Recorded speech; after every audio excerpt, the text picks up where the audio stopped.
begin with a massive storm in the southeast. Helene is making history as the strongest hurricane on record to slam Florida's Big Bend. And the now tropical storm roared ashore just after 11 p.m. Eastern time, packing winds of 140 miles an hour and turning roads into rivers. At least 3 people have been killed, 1 in Florida and 2 from a possible tornado in Georgia. And 1.3 million homes and businesses are without power in Florida and more than 500,000 in Georgia. The governors of Florida, Georgia, Alabama, the Carolinas, and Virginia all declared emergencies in their states.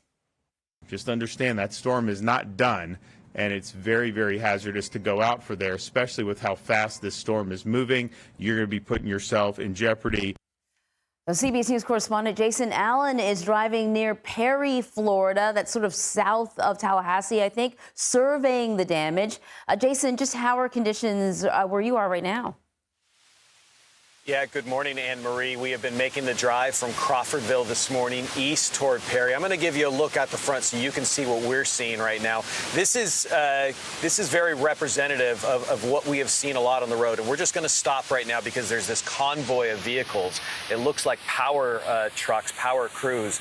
They're going to make their way just to the other side of us. We'll let their lights kind of pass here in front of the camera. This is what it's been like. There's been a lot of times one lane of traffic just getting by, just enough of a tree cutaway or a power line cutaway to enable some of these crews to make their way along these roads. This is the Big Bend.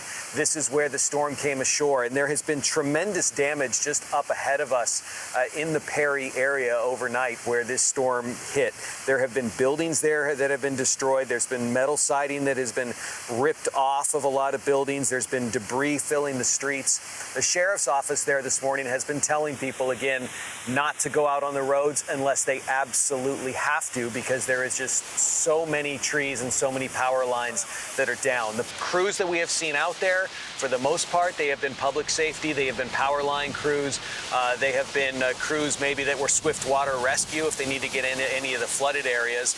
And as we continue back on the roadway this morning, now we'll get a section that's clear. So a lot of cleanup still to be done. And some of these crews are still making their way, Anne Marie, into some of these areas to get a sense of just how bad the damage was in the overnight hours. All right, Jason, thank you so much. You stay safe out there.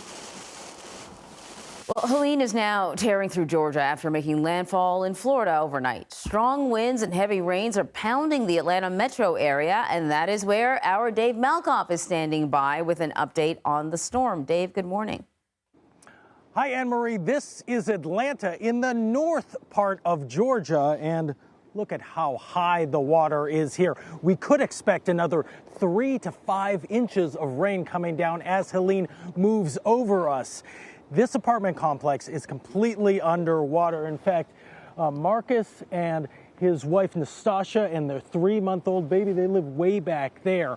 When the rain started to come down and the flood water started to rise, there's a big creek back there that has contributed to this as well. A neighbor came down and knocked on their door, telling them, we got to get you guys out of here. We got to get you to move to higher ground. They did that. They left their car back there. He says it's probably underwater right now, and here comes the rain again.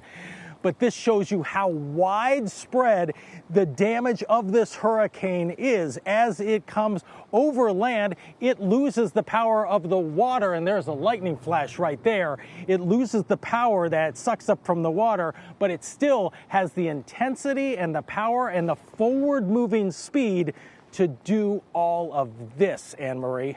All right, Dave, thank you. So for more on the forecast, let's bring in meteorologist Tony Sadiku from CBS News New York. Good morning, Tony.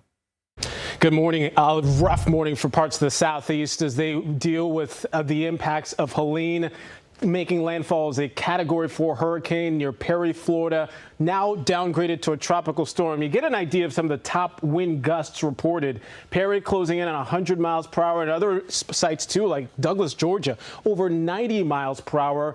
All of this is leading to the storm surge impacts that we saw, that wall of water pushing on shore. And then the other threats, the inland rainfall, the inland flooding associated with Helene as well. Big numbers from Georgia to Florida, anywhere from 9 inches to close to a foot.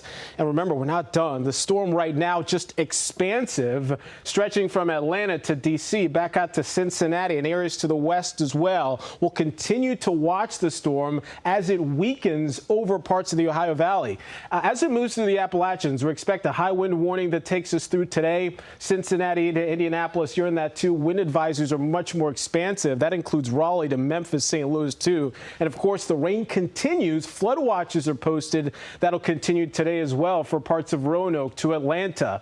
Meanwhile, we're watching the potential for strong to severe storms, areas east of the low as well. So from Charlotte to Myrtle Beach, Raleigh as well could see impacts through the day today. Tony Sadiku, thank you so much.